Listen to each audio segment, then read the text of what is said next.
কৃষকের মুখে হাসি থাকলে বাংলাদেশ হাসবে, কথা ঠিক তাই না? এমনি কইতেন যে আল্লাহ একটু ছায়াটে দশজন আমরা একটু বাচ্চা টেটে থাকতে পারি, কথা ঠিক কিনে বলেন। আমার কথার যুক্তি বুঝতে দিব কি তাকে এরা আনবিলে সালাতুল ইস্তিসকা নামাজের বিরুদ্ধে। বেটা যত বড় হুজুরই হোক আমার দেখার বিষয় না তো, যদি উনি ইলিগাল করে। উনি বলতেছে আমার নবী 40 বছর পরে নবুয়তি পাইয়া নবী হইছে, এর আগে নাকি নবী ছিল না। তো উনি যাই সালাতুল ইস্তিসকা নামাজ পড়লি কি দিব 20 টাকা করব অতি সুজা।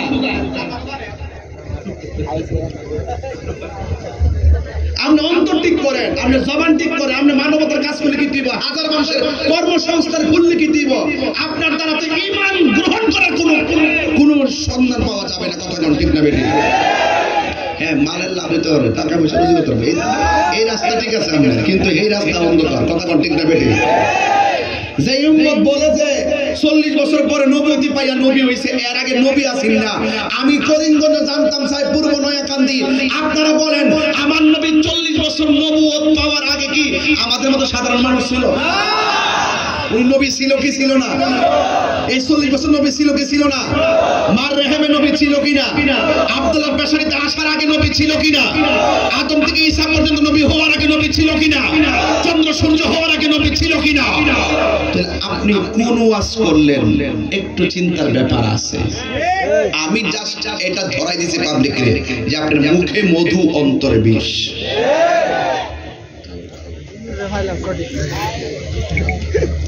কষ্ট হয়েছে আপনাদের?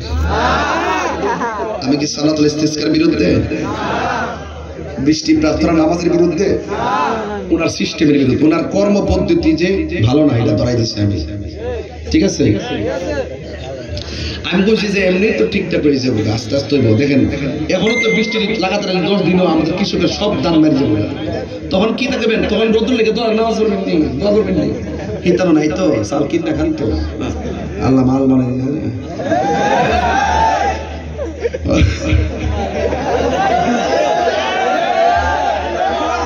বৃষ্টি দেওয়ার মালিককে, বন্ধ রাখার মালিককে, রহমত দেওয়ার মালিককে, গজব দেওয়ার মালিককে।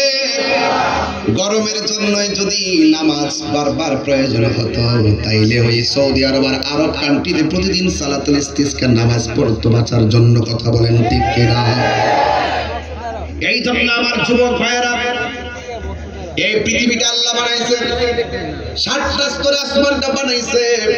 আমি আপনাদের কাছে জানতে চাই এই জমিনের থেকে আসমানের দিকে তাকায় দেখেন কোন খুঁটি আছে?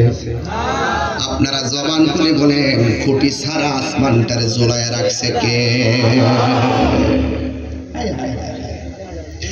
ওই আল্লাহ রাব্বুল আলামিন বলেন وهو الذي خلق السماوات والأرض بالحق ويوم يقول كن فيكون।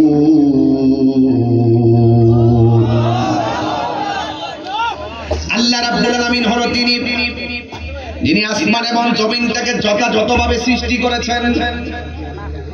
আল্লাহ বলছেন এই পৃথিবী এত সুন্দর সৃষ্টি জগৎ, এত সুন্দর আসমান, এত সুন্দর জমিন, আসমানের মধ্যে চাঁদ আছে না নাই? কি নাই নাকি? ওই আসমানের মাঝে সূর্য আছে না নাই? ওই আসমানের ভিতরে চন্দ্র আছে না নাই? আসমানের ভিতরে তারকা আছে না নাই? ওই আসমানে গ্যালাক্সি আছে, প্লুটো আছে, নিহারিকা আছে, ছায়াপথ আছে, উল্কাপিণ্ড আছে, বড় বড় গ্যালাক্সি আল্লাহ এমন ভাবে আপন পথে ঘুরাইতেছে, কিন্তু আমার আল্লাহ টাইমে টাইমে সূর্য দিতেছে। আপনি মনে করতেছেন সূর্য ডুবে গেছে? না না না না, সূর্য 24 ঘন্টা পৃথিবীতে আলো দেয়, কথা কোন ঠিক কিনা? হয়তো আমাদের দিকে রাত, অন্যদিকে দিন, দিন অস্তমিতে গেছে, এই সূর্য আবার ওই রাষ্ট্রে আলো দিতেছে।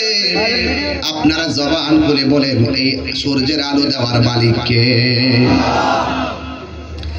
এই জন্য আমার যুবক ভাইয়েরা এত সুন্দর আসমানটা বানাইছে, আবার আমার বান্দার জন্য জমিনটারে আল্লাহ বানাইছে। এই জমিন এবং আসমান আল্লাহ রাব্বুল আলামিন বলেন কি জানেননি? আল্লাহ বলেন ওয়ায়াউমা ইয়াকুলু কুন ফায়াকুন।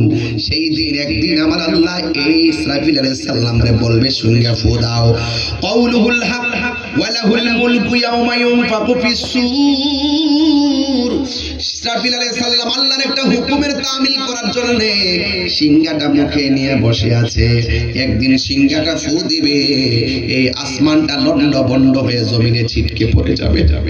ইজা সামাউ ফাতরাত, আসমানটা বিদীর্ণ হয়ে যাবে। ওয়া ইজাল কাওয়াকিবু তাসাওয়াত, আসমানের মধ্যে যত তারকা আছে সব খুলে পড়ে যাবে। ওয়া ইজাল বিহারু ফুজ্জিরাত, এই দুনিয়ার জমিনে যত নদী আছে সব নদীর মধ্যে সুনামি শুরু হয়ে যাবে। হঠাৎ করে শান্ত নদী অশান্ত আচরণ করবে, সব লন্ডভন্ড করে দিবে। আল্লাহ রাব্বুল আলামিন কোরআনে বলেছেন এই পৃথিবীটাকে শান্ত রাখার জন্য আমি আল্লাহ রাব্বুল আলামিন অনেক পাহাড় বানাইছি পেরেক হিসাবে। আল্লাহ বলছেন ওয়াল জিবালা আওতাদা, আমি আল্লাহ পেরেক মারছি পাহাড় দিয়া, এই জন্য জমিনটা নড়াচড়া করতে পারে না। কিন্তু আমার আল্লাহ বলেন কিয়ামতের সময় যখন গড়িয়ে যাবে ওই আল্লাহ রাব্বুল আলামিনের হুকুমে পাহাড়গুলো উড়ে যাবে। আল্লাহ রাব্বুল আলামিন বলেন ওয়াতাকুনুল জিবালু কালইহনিল মানফুস।